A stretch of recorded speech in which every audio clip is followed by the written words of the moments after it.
ओशो संबोधि दिवस पर सभी मित्रों का हार्दिक अभिनंदन, स्वागत और आज के दिन की बहुत बहुत शुभकामनाएं।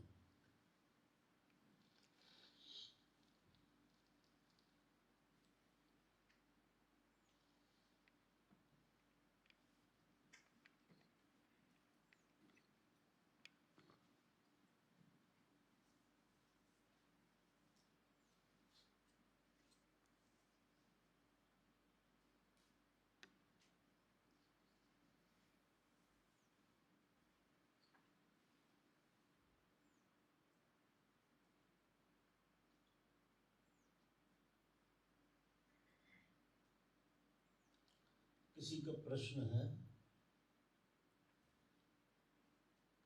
साधना में एफर्टलेस 2-3 घंटा का आश्रम में होता है, वैसे घर में भी जम पाया उसके लिए क्या करें?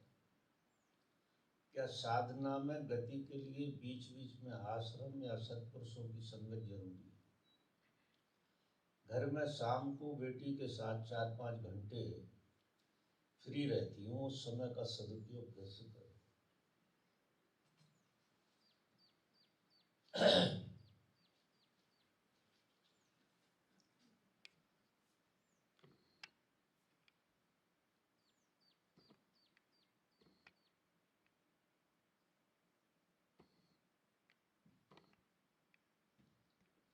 ये प्रश्न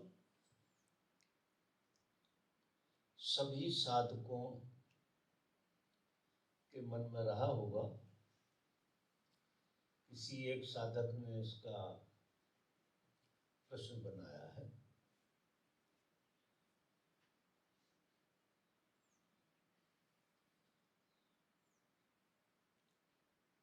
आश्रम में जब आप रहते हैं तो विपरीत का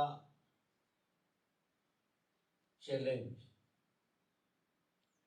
आपको ना के बराबर रहता है। करीब करीब विपरीत का चैलेंज नहीं होता, विपरीत एकदम खड़ा नहीं होता तुम्हारे सामने, तो साधना बड़ी सरलता से होने लगती है। आपको ऐसा लगता है कि यहाँ बहुत सहज रूप से एक फटनेस आ जाती है, एक साइलेंस आ जाता है, विचार कम हो जाते हैं और इन सबका परिणाम मस्ती हो जाती है। मस्ती तो होनी चाहिए। ये घटना जब हम कामकाज की दुनिया में परिवारों के साथ रहते हैं, वहाँ थोड़ा विडंबना खड़ी हो जाती है और साधक का बार बार आश्रम में आने का मन करता है।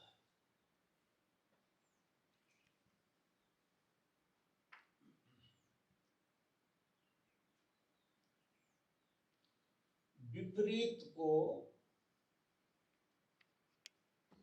विपरीत की तरह देखने की जो समझ है वो हमारी साधना में अवरोध पैदा करती है।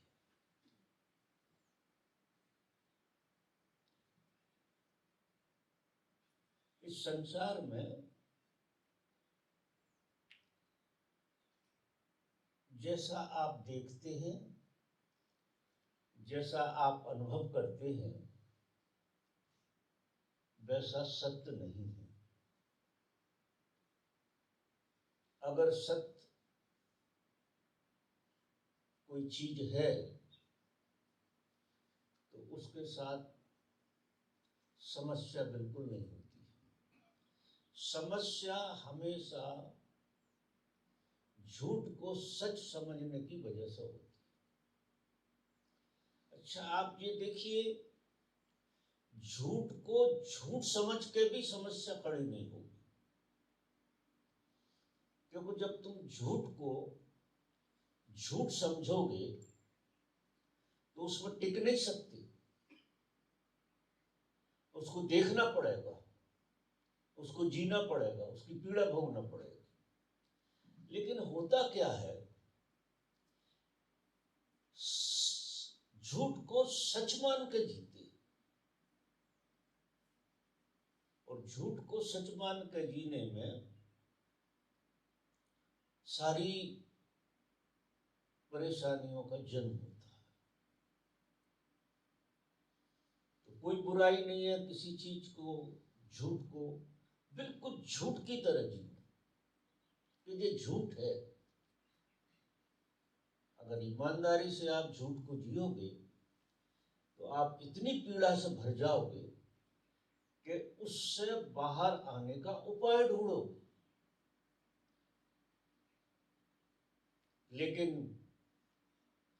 दुर्भाग्य ऐसा है कि जो झूठ को सच जीने का ख्याल है वो सब दूर फैला हुआ है।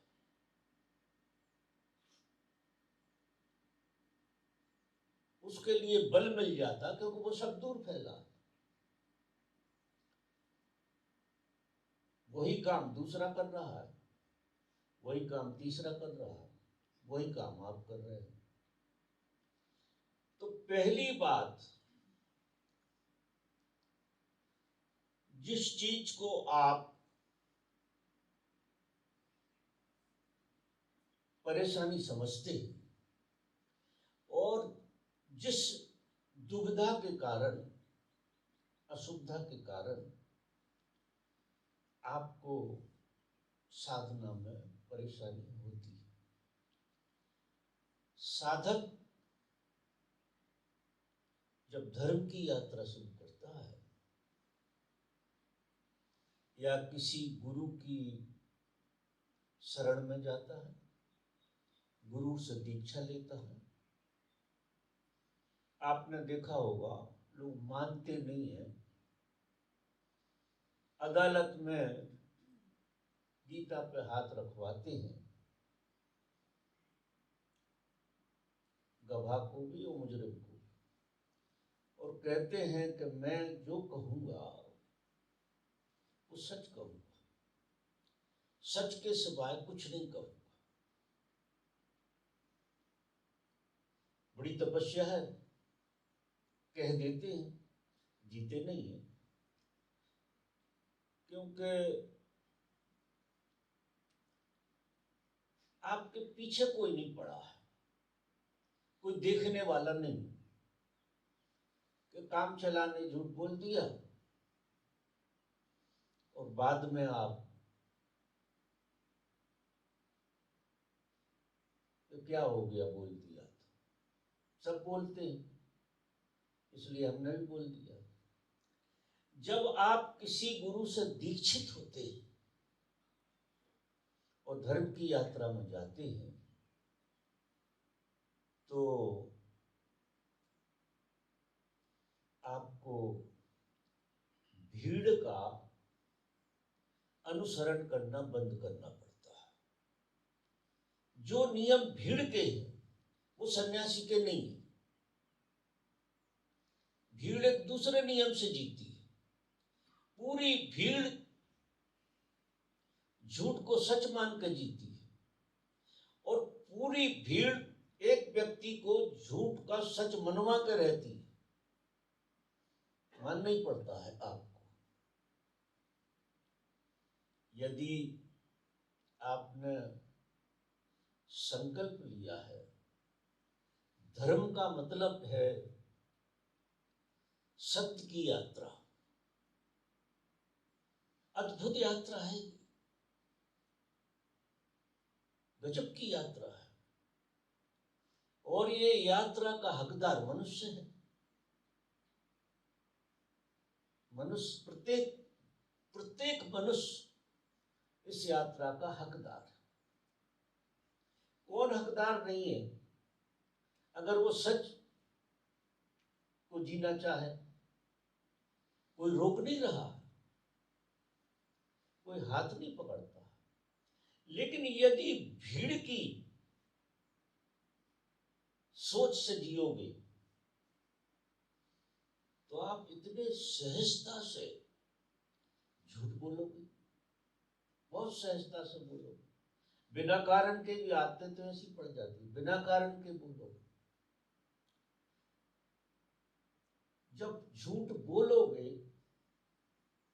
तो सच को कैसे जियोगे? तो पहला काम साधक का, सन्यासी का, इतना परिवर्तन आएगा जीवन में, इतना परिवर्तन आएगा कि झूठ बोलना बंद कर दो, चाहे कुछ भी बिगड़ जाए। क्योंकि संसार में एक बात कहूं मैं ईमानदारी की आपसे, कि न संसार में कोई चीज संवारने के लिए है, ना तो संसार में आप संवर सकते, कोई चीज आपको संवारने में नहीं, और न संसार की कोई चीज आपका बिगाड़ रही है। संसार की चीज संसार के नियमों से चलती है, बस एक झूठ के नियम से चलती है। संसार आत्मा को कैसे बिगाड़ सकता है और कैसे संभाल सकता है? तो गुरु की जो बात समझ में आ जाए कि इस दुनिया में ना तो कुछ खोने हैं और ना कुछ पाने हैं।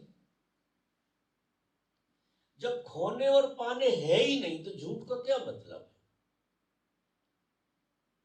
फिर झूठ बोलने की जरूरत नहीं है। और झूठ बोलने का अर्थ आपको समझ में बैठ जाएगा। आपको इस संसार में झूठ क्या दिखता है, वो झूठ की तरह दिखेगा, वो उस पर शक्कर चढ़ी नहीं दिखेगी, करेला करेला दिखेगा। अब करेले की तरह देखने में क्या बुराई है? करेला कड़वा है, शक्कर मीठी है। अब करेले को चाशनी चढ़ा कर देखो और कहो कि गुलाब जामुन है।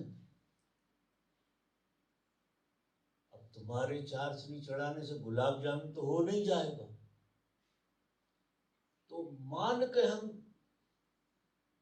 जीते हैं कि गुलाब जामुन है, और जब खाते हैं ऊपर ऊपर से तो लगता है कि बड़ा मीठा है, और जैसे ही जरा और अंदर घुसते हैं तो आपको पता लग जाता है कि जो कड़वा है। तुम्हारे जीवन की जितनी वासनाएं हैं, जितनी कामनाएं हैं, जितनी भावनाएं हैं, ये सब एक कड़वा बन पे चाशनी चढ़ी हुई और कुछ नहीं। तो उसको उघाड़ लो, खाके देख लो अच्छी तरह से। उसको कहते हैं कि भागना नहीं है, इस संसार को जी के देखो, अगर इससे मुक्त होना है तो आप इसे जी के देखो, फेस करो, लेकिन इस तरह से मत जियो कि करेले को मीठा समझ के मत जियो। करेला मीठा हो नहीं सकता है, क्योंकि हर चीज अपने स्वभाव से बनी है। झूठ का स्वभाव है पीड़ा देना। जब तुम किसी चीज को, झूठ को सच की तरह जीते हो, तो शुरुआत में तो वो ऐसा लगता है कि काम चल गया अपना, अपन बड़े चतुर निकले, अपना काम चला लिया, लेकिन तुम्हें पता नहीं है तुम खो क्या देते हो। मेरा निवेदन ये है कि आदमी चोरी करता है और भी सब उल्टे सीधे काम करता है और बच भी जाता है, झूठ बोलता है और बच भी जाता है। लेकिन तुम सन्यासी हो, बोलो झूठ, होश पूर्वक बोलो झूठ, तुम्हें पता लग जाएगा कि तुमने तुम्हारी आत्मा में कंपन पैदा कर दिया। क्योंकि किसी आदमी के स्वभाव में बुरा करने का, उसके अस्तित्व का हिस्सा नहीं होता है। बुरा कोई कौन करना चाहेगा? कोई नहीं करना चाहता, और करता है।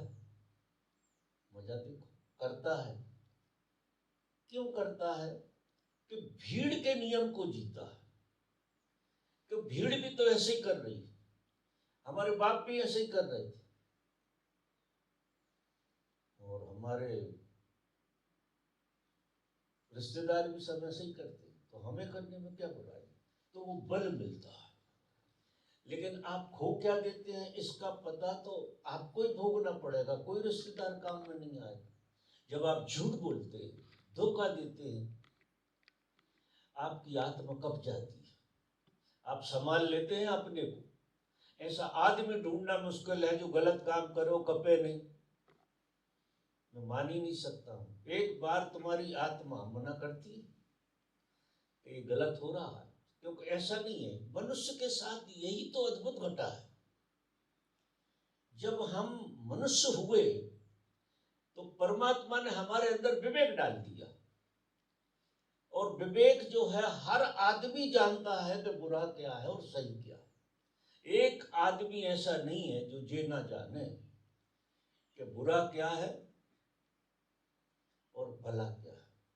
इंडिविजुअल वो जानता है खुद, लेकिन वो इसके बावजूद करता है। उसका कारण चाहता तो कोई भी नहीं है। लेकिन क्या होता है कि जो आपकी आदतें होती हैं, जो व्यक्ति आदत से जुड़ा है, बेहोशी से जुड़ा है, उसको गलत करने के लिए, गलत समझने के लिए प्रकृति का फोर्स काम करता है। मैं आदमी को बहुत असहाय पाता हूं। निश्चित ही आदमी बहुत असहाय है, और आदमी जैसा जी रहा है ऐसा वो जीना नहीं चाहता, और पीड़ा उसकी जो है कि वो उसके बावजूद जी रहा। उसका जो बहुत गहरा कारण वो ये है कि तुम अगर बेहोशी को जी रहे हो तो बेहोशी में प्रकृति तुमसे गलत काम करवाएगी। क्यों करवाएगी गलत काम?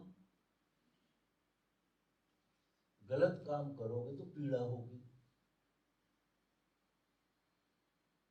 कोई भी गलत काम करोगे तो पीड़ा होगी, और न चाहते हुए कर रहे हो, क्योंकि प्रकृति एक खेल खेलती है सबके साथ कि वो फोर्स प्रकृति का आपसे गलत काम करवाता है।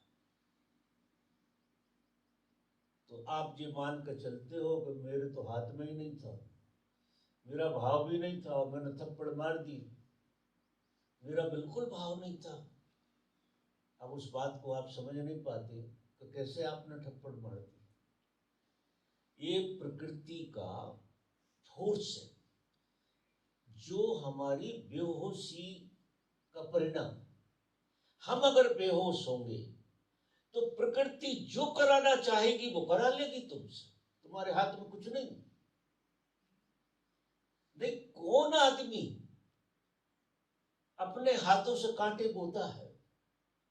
कोई नहीं बो सकता, क्योंकि तुम्हारे अंदर आत्मा बैठी है। ये प्रकृति चाल क्यों करती है?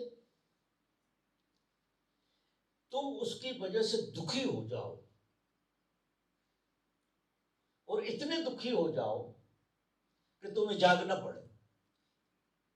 उस दुख के तुम्हें बाहर जाने का मन हो जाए, असहनीय हो जाए तुम्हारा दुख। तो मनुष्य जैसा है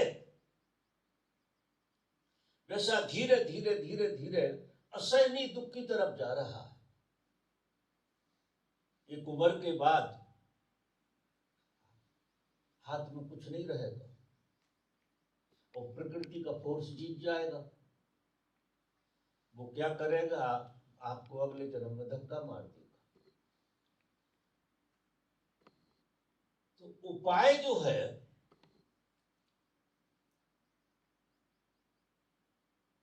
हमें अपने भीतर खोजना पड़ेगा कि हम झूठ कैसे बोल जाते हैं।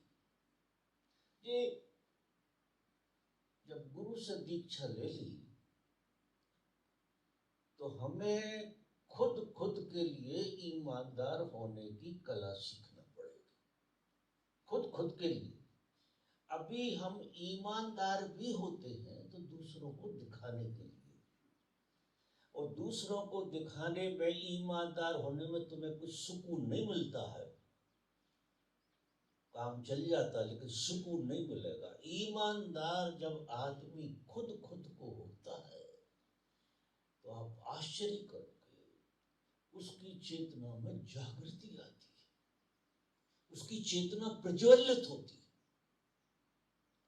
जो चीज हमें पतन की तरफ ले जा रही है, प्रकृति ऐसा क्यों करती है?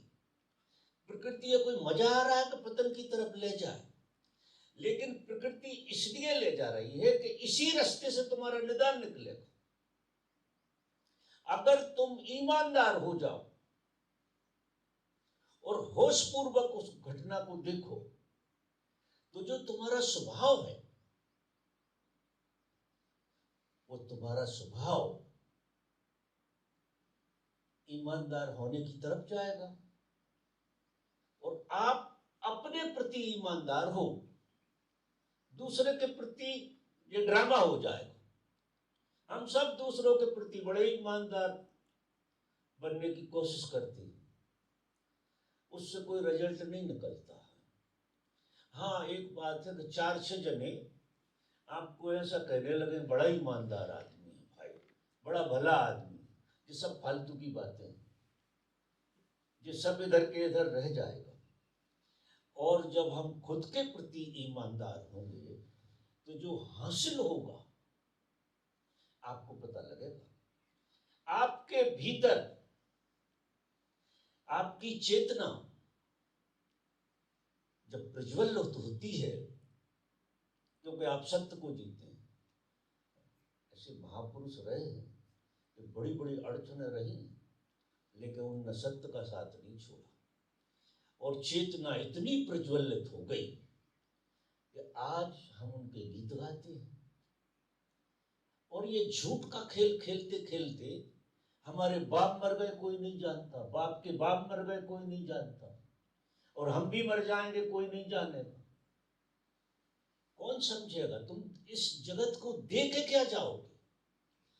और तुम बने काय के लिए?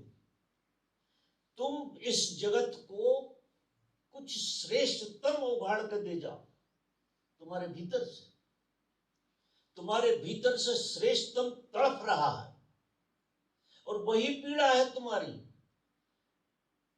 तुम्हारे पास धन नहीं है, तुम्हारे पास संतान नहीं है, तुम्हारे पास सुविधाएं नहीं है, ये पीड़ा नहीं है, ये तो भ्रमणाएं हैं। पीड़ा इस बात की है कि तुम जो देना चाहते थे इस जगत को, जिस वजह से तुम्हारा जन्म हुआ था, वो नहीं दे पाए। और तुमने क्या दिया? जो तुम्हारे बाप ने दिया। बाप ने तुम्हें एक झूठ दी, एक झूठा नाम दिया, वही तुमने परोस दिया तुम्हारे बेटों में। बाप ने भी समझा दिया था कि बेटा बहुत संभाल कर रहना, दुनिया में होशियारी से चलना। जिंदगी जी लिए, मट्टी में मिल गए, पिताजी मिल गए, हम भी मिल जाएंगे और हमारी संतान भी मिल जाएगी, कहीं कुछ नहीं होने वाला। जब तक आप इस पृथ्वी को कुछ ऐसा ना दे के जाएं जिसका नाम आनंद है, सत्य है और प्रेम है। सत्य और आनंद की आपको कम जरूरत है, लेकिन प्रेम की तो जरूरत है निश्चित ही। प्रेम की तो प्यास सबके लिए है। तो मेरा निवेदन क्या है कि अगर तुमने झूठ को झूठ की तरह देखना शुरू कर दिया तो क्या हो जाएगा कि वो करेले के ऊपर से जो चाशनी लगी थी वो हट जाएगी, और फिर दोबारा से करेला क्यों खाओगे मीठे के चक्कर में? क्योंकि तुम्हारी आंख इतनी साफ हो जाएगी जब तुम सत्य की तरह जियोगे कि तुम्हें करेले पे जो चाशनी दिखाई दे रही थी वो दिखाई देना बंद हो जाएगी। अब किसी ने कुछ कहा नहीं, कुछ रोका नहीं, लेकिन आपको दिखाई देना, क्योंकि आपके अंदर सत्य का अवतरण हो रहा है, तो सत्य दिखाई देना शुरू हो जाएगा। और आप हाथ भी नहीं लगाओगे करेले से, आपको जरूरत ही नहीं। तो ये समस्त तरह की जो वासनाएं हैं, समस्त तरह की कामनाएं हैं, ये सारी की सारी चीजें ये ऊपर से मीठी होती है, ऊपर से तो ऐसी लगती हैं कि इनके बगैर तो हम जी नहीं सकते, और तुम्हारी आत्मा का हनन हो जाता है। तो क्या होता है कि जिस चिंगारी को प्रज्वलित करके तुम प्रकाश में कन्वर्ट करना चाहते थे, वो ज्यों की त्यों जैसी आई थी वैसी की वैसी मर जाती। मनुष्य जो है जैसा है, मैं आपको एक बात कहूं,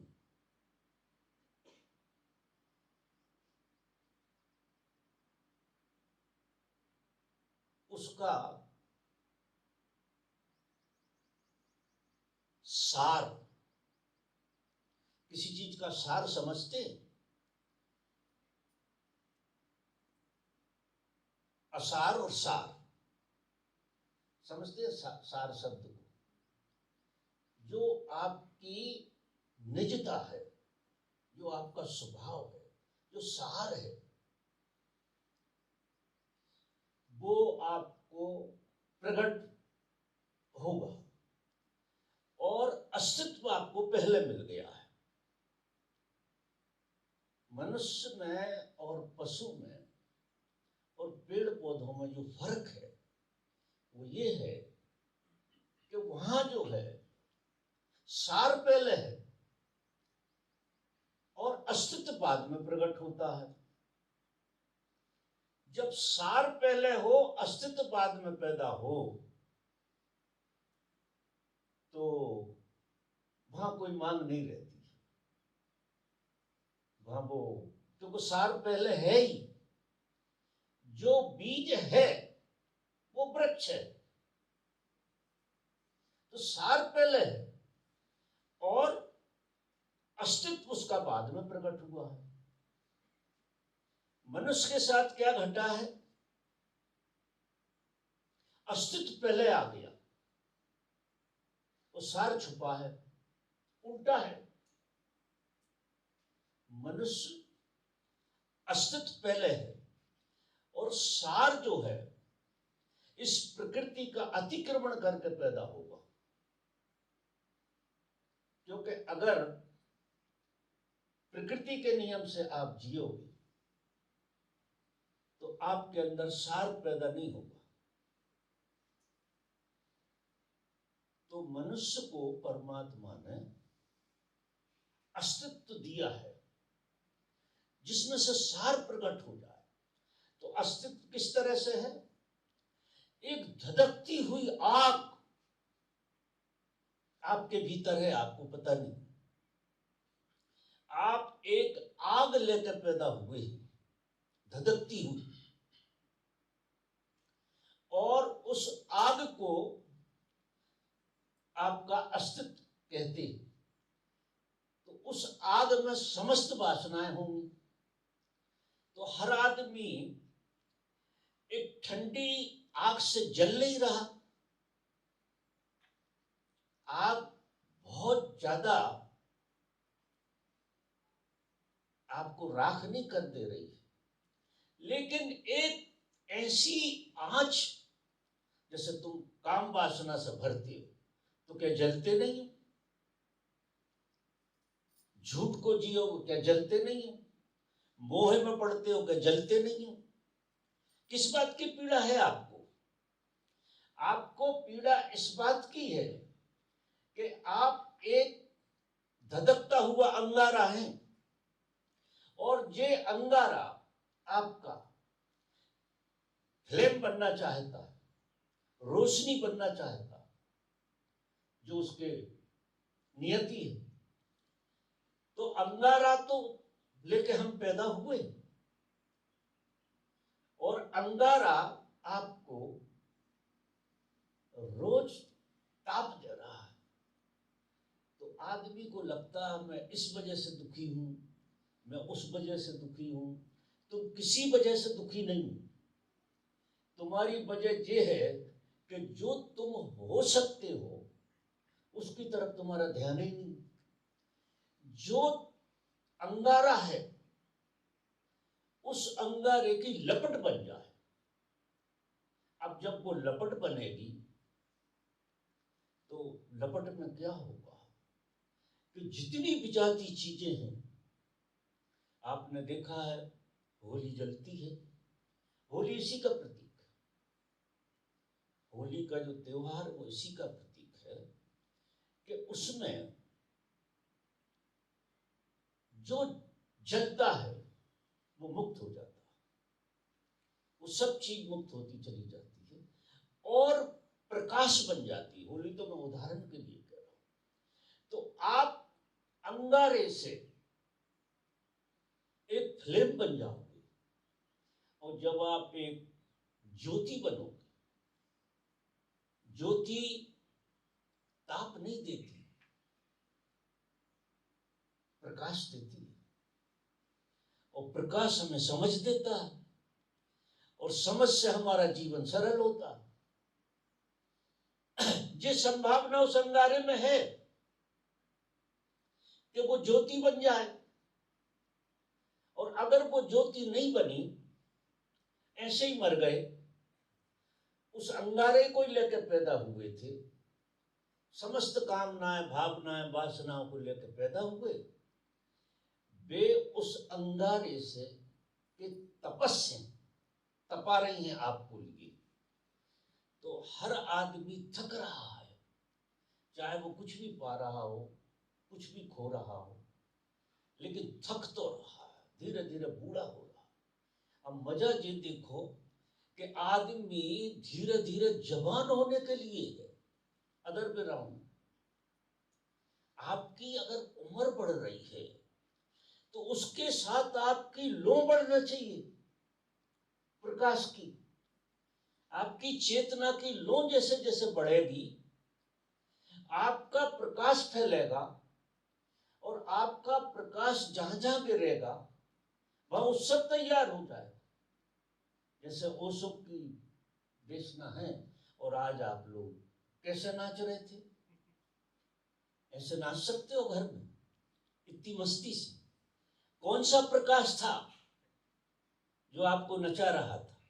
आपने गौर नहीं किया शायद कि कोई प्रकाश में हम उन्मुक्त हो गए नाचने के लिए, हमारे हाथ में नहीं रहा, क्योंकि वो प्रकाश इतना अद्भुत, और जब उस प्रकाश से लोग आनंदित होते हैं तो जहां से वो प्रकाश आता है वहां एक धन्यता उपजती है कि हे ईश्वर, तूने क्या नियति पूरी की है, अद्भुत खेल हुआ है। तो ऐसा धन्यवाद पैदा जब जीवन में होता है, उसका नाम समाधि है, उसका नाम बुद्धत्व है। और ऐसे हमारे सदगुरु रहे हैं, जितने महापुरुष हैं, आज तक इतिहास उन्हें जानता है, वो मिटे नहीं। किस कारण से? कि वो प्रकाश बन के आपके जीवन में उत्सव पैदा कर गए।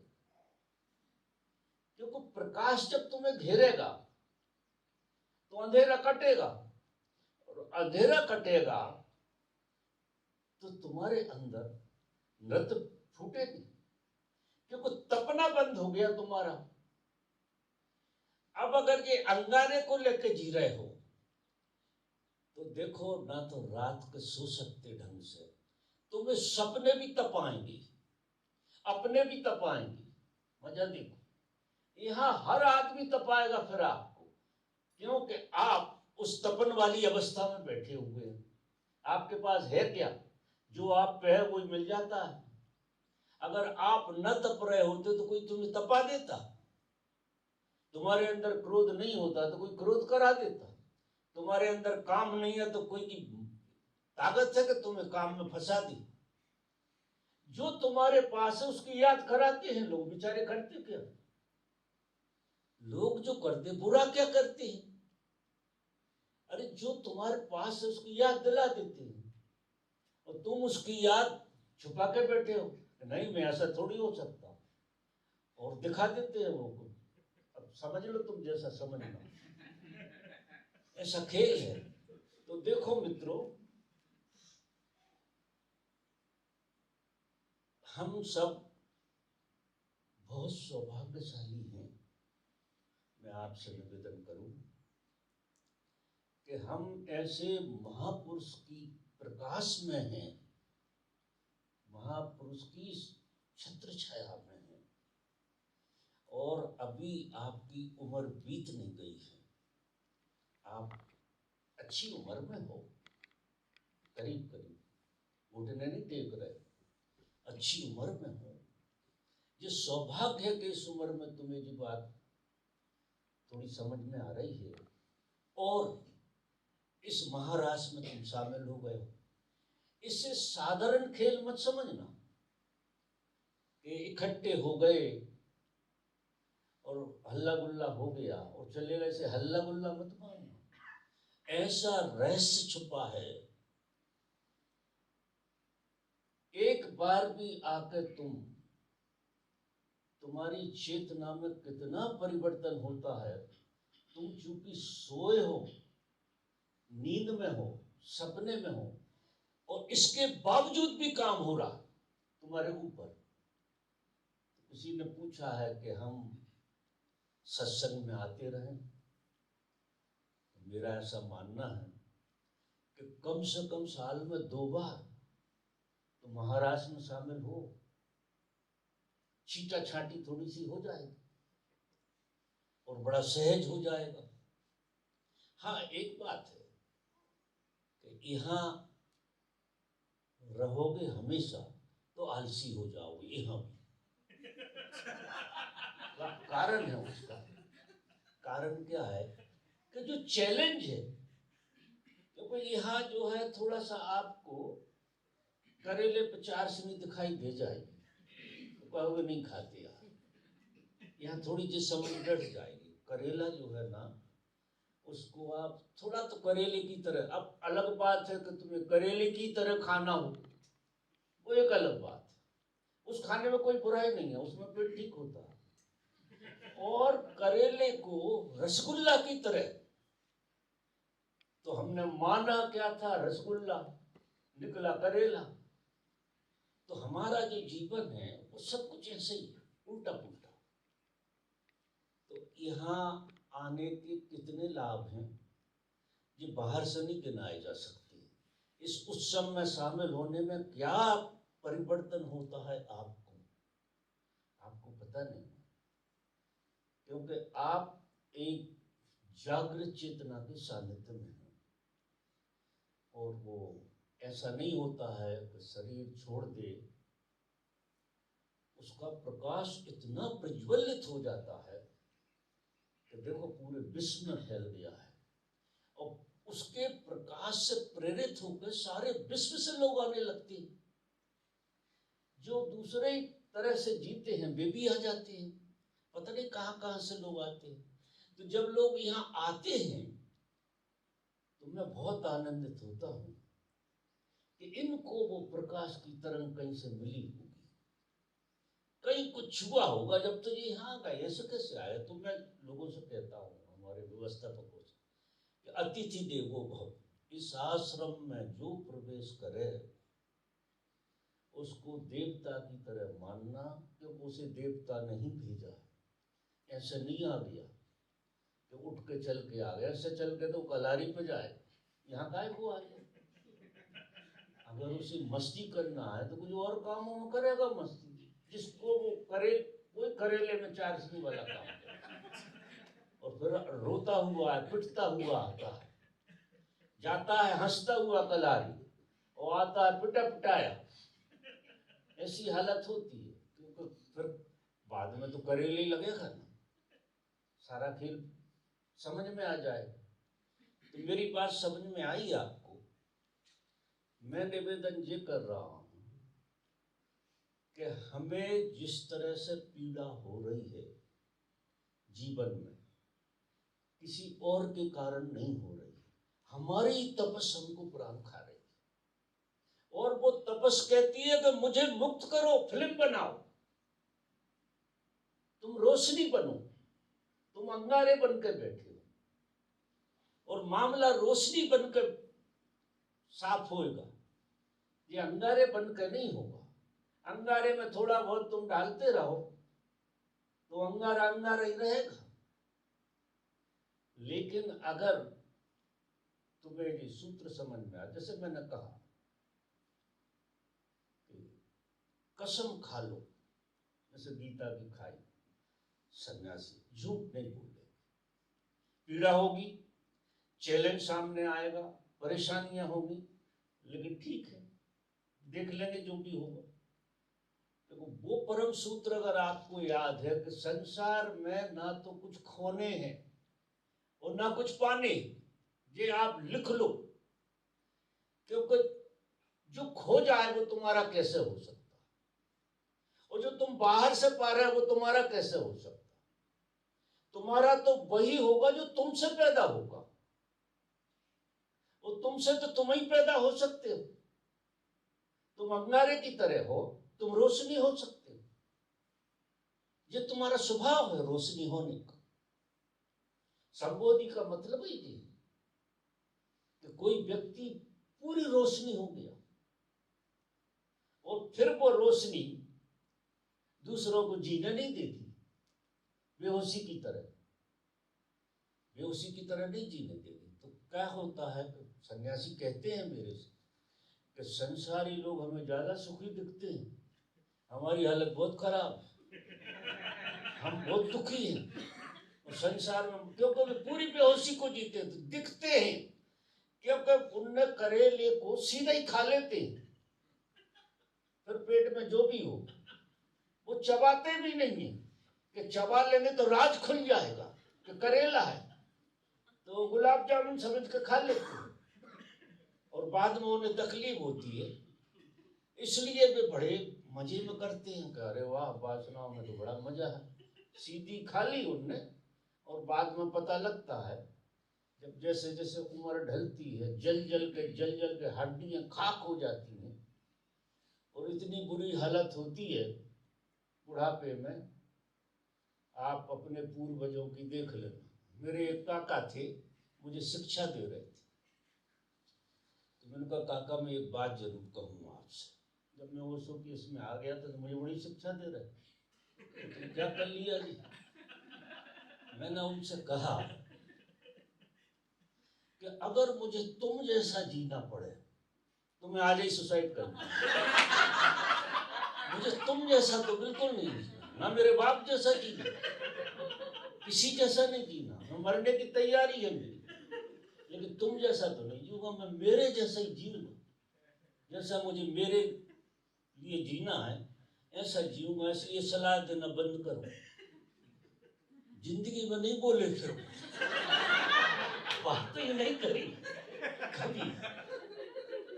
अच्छा मजा देखो कि देख भी रहे हैं लोग, देख भी रहे हैं कि एक आदमी इतना मस्ती से कैसे रहता है, इतना मजा कैसे आता है। जब ओशो की दुनिया में आना हुआ, भर जवानी में आना हो गया, 28 साल की उम्र में भर जवानी में ओशो मिल गए, भाग खुल गए। और जो ध्यान धारणा साधना बनी और उसने जो मस्ती करी, तो मैं जिस डिपार्टमेंट में काम करता था सब ईर्ष्या करने लगे, यार हम तो रो रो कर जी रहे हैं, और तुम जो है ढपला बजवा कर नाचते रहते। 2-3 अधिकारी मेरे साथ हो गए, यार भाड़े में गया अधिकारी, हम आप क्या करते हो वो बताओ। और वो हमारे साथ हू करने लगा।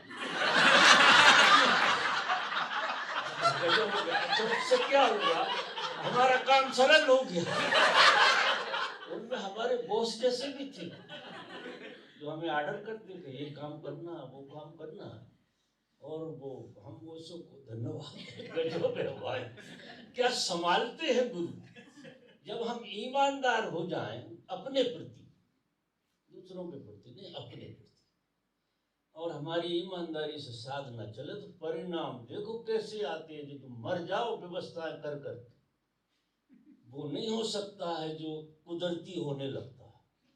कुदरत, जो कुदरत तुम्हें फोर्स करके नीचे गिरा रही थी, वासना में डाल रही थी, वो सिर्फ इसलिए डालती है कि उसकी पीड़ा जान के तुम पीड़ा से बाहर आने का उपाय खोजो। तो जब तुम उपाय खोजोगे तो वो मेरी अंगारे वाली बात याद आ जाएगी तुम्हें कि हम किसी के कारण नहीं जल। अब देखो सपने में तो कोई नहीं होता, और सपने में तुम ऐसे खराब खराब सपने देखते हो कि कब जाते हो उठते हो, जब वहां तो कोई व्यक्ति नहीं है, फिर भी सपने में तुम्हारे प्राण निकले जा रहे हैं, दौड़ रहे हो, भाग रहे हो, कुत्ता पीछे पड़ा है, शेर पीछे पड़ा, पता नहीं क्या क्या हो जाता है सपने में, और तुम परेशान हो जाते। वहां कौन जला रहा आपको, और जब आपकी नींद खुलती तो छाती हिलती रहती, ऐसी हालत हो जाती। इसका मतलब यह है कि कोई कार्य कारण बाहर नहीं है, तुम्हारा अंगारा जो भीतर पड़ा है, जो अस्तित्व तुम्हारा भीतर पड़ा, वो सार होना चाहता, प्रकाश होना चाहता। वो प्रकाश तुम्हारा सार है, जो ख्याल रखना। और उस प्रकाश से आनंद और प्रेम झरता है, आनंद झरता है, प्रेम झरता है। मस्ती तो झरती है, और आपकी नहीं झरती, मुर्दों की भी झर जाती है। मुर्दे भी दौड़ने लगते उस प्रकाश के छाए में, मरे मराए भी दौड़ने लगते। अब वो सीखे ना वो अलग बात। तो हमने तो पूना आश्रम में बड़ा चमत्कार देखा है, और उस मस्ती में शामिल हुए, और वो सूत्र इतनी जल्दी समझ में आ गया, अच्छी उम्र में समझ में आ गया। ये अच्छी बात रही। आपकी भी अच्छी उम्र है, जहाँ तुम खड़े हो बिल्कुल अच्छी उम्र में है, और आज से ही एक तय कर लो कि लपट बन के तो जीना है यार। ये लपट बनकर काम काज में नहीं भगना। एक लपट बाहर की है जो तुम्हें किसी खड्डे में ले जाके गिराती, वो दौड़ाती बहुत, और अंत में खड्डा, किसी खड्डे में जाके गिरते। और एक लपट तुम्हारे भीतर से जो तुमसे ही उठती है, ये लपट कार्य कारण से उठती है कि कोई चीज, गाय को घास दिखाओ, गाय दौड़ेगी, लपट बन जाएगी। हम ऐसी लपटों में पड़े हुए हैं तो जहां हमारा लाभ हो रहा दौड़ पड़े। अब काय को लाभ हो रहा है, क्या जरूरत है तुम्हें वो पता ही नहीं है। तुम्हारी जरूरत नहीं है, तुम्हारी आदत जो तुम्हें दौड़ाती रहती है। जरूरत तो ना के बराबर हर आदमी की, लेकिन आदत और देखा देखी, क्योंकि भीड़ तंत्र को जी रहे हैं।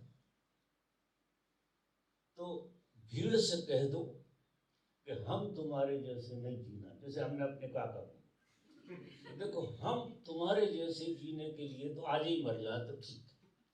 अब इतना संकल्प होना चाहिए साधना कि अगर भीड़ की तरह तुम्हें जीना तो आज ही मर जाओ न, जी कर क्या रहे।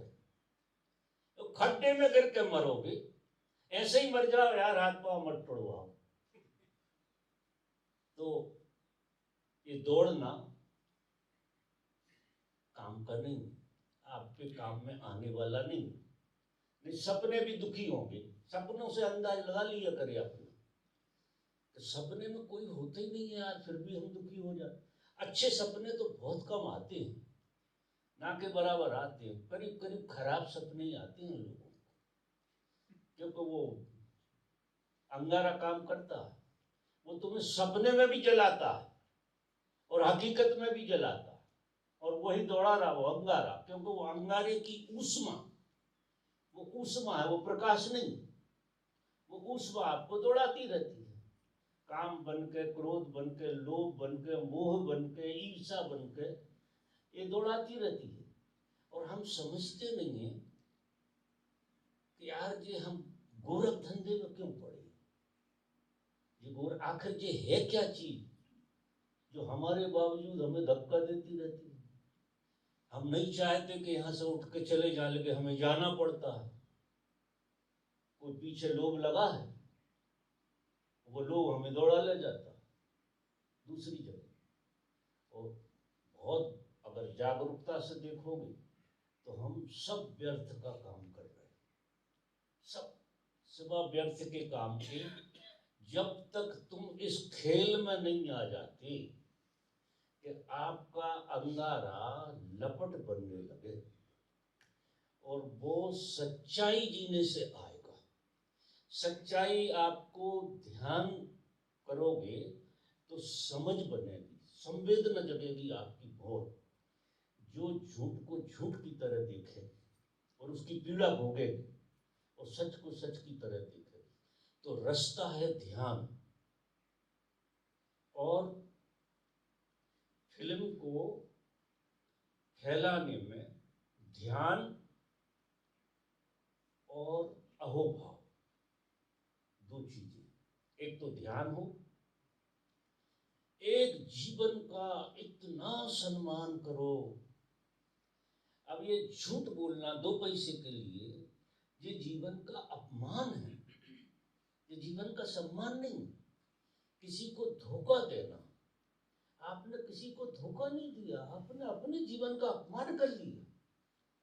और उसकी सजा, जितना अपमान आप अपना करोगे उसकी सजा प्रकृति आपको देती है। फिर इनसे देगी, इनसे देगी, इनसे देगी, किसी को भी बहाना बनाकर थप्पड़ लगवा देगी, ऐसी हालत होती है। तो जीवन का सम्मान करना हमें सीखना पड़ेगा, क्योंकि हम सन्यासी हैं, ये पक्का है, हम धर्म के रास्ते पर चल रहे हैं। तो पहली बात तो ये अधर्म के लोगों की सोसाइटी जो है ना, इस सोसाइटी का जो व्यवहार है वो थोड़ा कम तो करना पड़ेगा। और जितना व्यवहार होगा वो आपके जगाने के काम आए, वहां व्यवहार रखो। जैसे आपका परिवार, परिवार बहुत अच्छी चीज है। जितना आपका परिवार आपके अंधेरे का पता बताता है, इतना कोई नहीं बताता। फिर पड़ोसी बताता है, रिश्तेदार बताते हैं। ये जो नजदीक के लोग हैं बड़े अच्छे लोग हैं, बहुत अच्छे लोग हैं, यही आपको आपकी असलियत बता देते हैं। दूसरा तो थोड़ा सा लिपा पोती करेगा, लेकिन परिवार वाले तो एकदम बता देते हैं आपका हिसाब किताब। उनके साथ रहो, परिवार के साथ रहो, बिल्कुल कोई बुराई नहीं है। और उसका कैसे उपयोग करना, वे आपको उकसाएंगे, आपके अंगारे में थोड़ा सा टोंचा मारेंगे। अंगारे, अब दुखती हुई नस तो है ही, तो किसी ने हाथ रख दिया तो आप उछल जाते हो, बहुत जल्दी उछल जाते हो। अगर आप उछले नहीं, जागृत हो गए उसमें, तो भीतर से उछलो, मजा आ जाएगा। बस इतनी सी कीमिया बदलनी, आप जहां रह रहे हो, जैसे हो, बिल्कुल सही हो, कुछ छोड़कर नहीं भागना, कहीं नहीं जाना। क्योंकि परमात्मा ने डबल आयोजन किया है आपका। जो चीज आपको सुला रही है, वही चीज आपको जगाने के काम में आ सकती। जो जहर है वो औषधि, जहर जो है, जो हमें भयभीत करता है, वही औषधि है। फिर देखो, तुम कभी ठीक हो गए, सब कुछ अच्छा हो गया, बात समझ में आ गई, तो अब उस प्रकाश को लेके घूमोगे ना, तो उसका प्रकाश सबसे पहले तो परिवार पे पड़ना चाहिए, लोगों पे पड़ना चाहिए। जब उन पे पड़ेगा तो वो बदलेंगे, बड़ा आमूलभूत परिवर्तन हो जाएगा। जैसा ओशो ने जो धर्म दिया है, जो समझ दी है, जो देशना दी है, अद्भुत है। आप वो सीधा जड़ से काम करवाते। पहले आपकी रूपरेखा बदल, फिर परिवेश बदल जाएगा अपने आप। जैसे ही आपकी स्थिति बदली, परिस्थितियां अपने आप बदल जाती अपने आप। क्योंकि देखो जी, तो मैंने उदाहरण से देखा, शुरू के दिनों में मेरे बाबा मुझसे ही डरती थी, तो पता नहीं क्या करेगा जी, कोई भरोसा नहीं है, बड़ा अंडसंड है, ऐसा उनको लगा। जब ओशो की दुनिया में आया और जब सारा खेल हुआ, तो मेरी माँ मुझसे कहती कि तेरे जैसा बेटा मेरी कुंभ से पैदा हुआ है, मैं तो धन्य हो गई। मेरी माँ ऐसा कहती थी। और मेरे माँ बाप इतने प्रेम में मेरे, अब उनका प्रेम में मोह था, वो इतना प्रकाश को बेटे का प्रकाश इतना नहीं पड़ सकता। किसी गुरु के साथ चले गए होते, तो जब फिर उनकी उम्र भी हो गई थी, तो उतना नहीं समझ पाए, तो मोह में बन गए, तो वो मरे नहीं, बड़ा उपद्रव हो गया, मरे ही नहीं, वो मोह में इतने जोर से फंस गए। हमने कहा यार अब करे क्या, नहीं मरे कैसे, तो शरीर काम नहीं कर रहा बिल्कुल, और वे मरने राजी नहीं। तो देव योग से कोई घटना घटी कि हमने रहने का निवास बदला, गांव से शहर की तरफ चले गए कोई कारण से। और जैसे हम शहर गए, तो पिताजी कहने लगे कहाँ जा रहे हो? उनका उधर जा रहे, हमें ले चलो। उनका आपको उठा के रखना पड़ता है, ये स्थिति हो गई है आपकी, और आपको ले चलें। तो हमने आश्वासन दिया उनका, बाद में ले चलेंगे, जब पहले हम जमा लें वहां शहर में, फिर आपको ले जाएंगे कहीं। अरे यार कि तुम झूठ बोल रहे हो, वो ईमानदारी। अच्छा मजा देखो, इस शनिवार को बात हुई, हम चले गए, अगले शनिवार खेल हो गए। अब वो मोह पकड़े हुए थे, मोह ने उनको जिंदा रखा। तो प्रेम से, हमने तो प्रेम से शुरू करी थी, लेकिन सामने वाले ने मोह से पकड़ ली। तो चलो मोह भी सही, लेकिन वो भी काम आ गया। तो फिर जल्दी शरीर ऐसी माँ थी, थोड़े दिन बाद वो भी कर लगी, यार हम ये क्या करें, तुम तो चले गए, हम कहाँ रहे, जबकि गांव में सब सुविधाएं हैं। नहीं, कहीं तुम हमें छोड़ कर चले गए, और वो भी चली गई, दोनों का काम हो गया।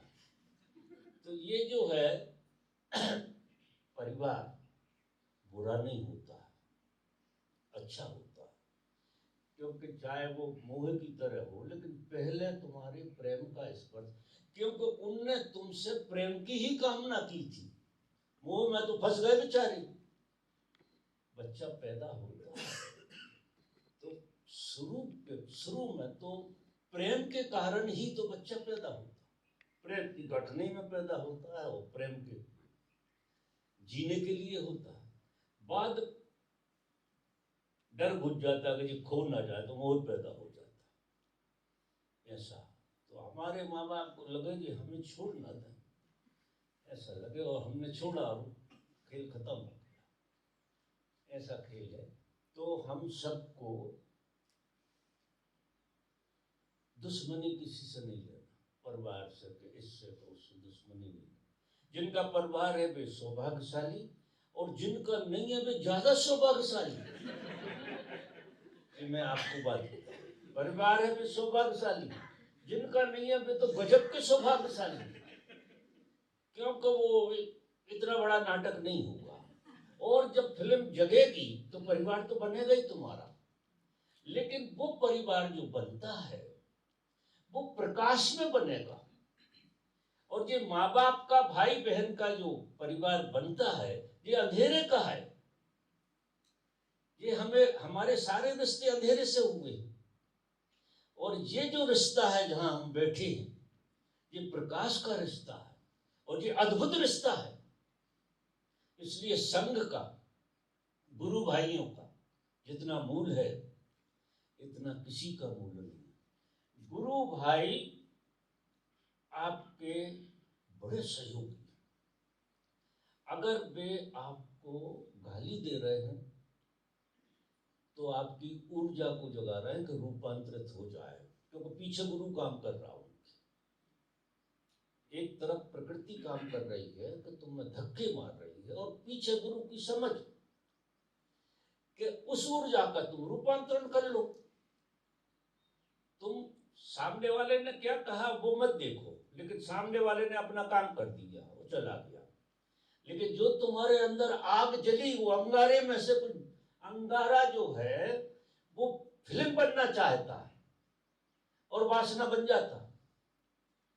और अगर जागृति आ गई तो वही क्रोध, उसी की ऊर्जा अगर आपने जागृति से देख ली तो फिल्म बन जाएगी। तो जो चीज तुम्हें दुख दे रही थी वही चीज तुम्हें सुख दे रही। आप देखो भगवान ने क्या आयोजन किया है आपके भीतर दोनों चीजों का। हाँ, एक बात है कि उसने सार बाद में दिया आपको। तो ये कुत्ता बिल्ली, ये पेड़ पौधे, ये कोई जलते नहीं है हमारे जैसे कि बिना मतलब के जल रहे हैं, बैठे बैठे जल रहे हैं। किसी को देख के ही जलने लगते हैं। कोई ज्यादा अमीर दिख जाए, गरीब दिख जाए, पता नहीं क्या हो जाए, तो हमारे भीतर घुतर पुतर बिना मतलब की होने लगती है। तो भगवान ने जो हमें समझ दी है ओशो ने, तो ध्यान से और उनकी कृपा से, सत्संग से, वो ये है कि आप इन छोटी छोटी चीजों को बदलने की कला सीख जाओ। और कबीर की बात याद रखना, ओशो भी वही कहते हैं कि निंदक नियरे राखिए आंगन कुटी छुपा।